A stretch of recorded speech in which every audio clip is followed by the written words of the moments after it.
দাড়িপাল্লার কারণে বাংলাদেশ জামাত ইসলামী সংগ্রামী উপজেলা শাখার সাবেক আমির জনাব আলহাজ মোহাম্মদ মুস্তাফিজুর রহমান। আল্লাহু আকবার, আল্লাহু আকবার। ইসলামী ঐক্যজোট সফল হোক, সফল হোক, সফল হোক, সফল হোক। আল্লাহু আকবার। আলহামদুলিল্লাহি রাব্বিল আলামিন ওয়াস সালাতু ওয়াস সালামু আলা রাসূলিল কারীম ওয়া আলা আলিহি ওয়া সাহবিহি আজমাইন।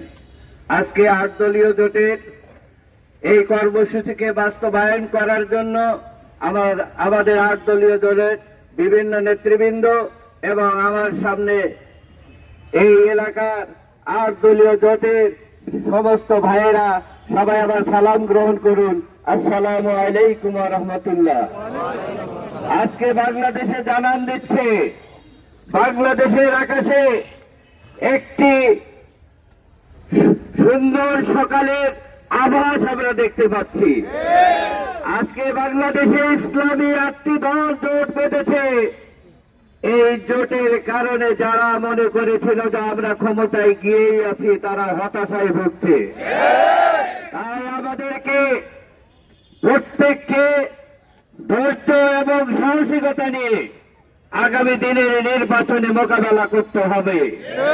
সেটি যে প্রত্যেকের যাকেই নমিনেশন দেওয়া হোক না কেন, আমরা উদারত আহ্বান জানাবো, একটিবারের জন্য যদি এদেশে ইসলাম কায়েম হয়, কোরআনকে যদি আমরা জাতীয় সংসদে পাঠাতে পারি, তাহলে এদেশের মানুষের ভিতরে যে ভুল ভ্রান্তি, এটা কেটে যাবে ইনশাআল্লাহ। আমরা তাই ৮ দলীয় জোটের পক্ষ থেকে সকলের কাছে দাওয়াত পৌঁছানোর জন্য অনুরোধ করছি। আগামী দিনের নির্বাচনে একমাত্র দল, একমাত্র জোট, ৮ দলীয় জোটের নির্বাচনে, ইসলামকে বিজয়ের নির্বাচনে আমরা সবাই সহযোদ্ধা হিসাবে কাজ করবো ইনশাআল্লাহ।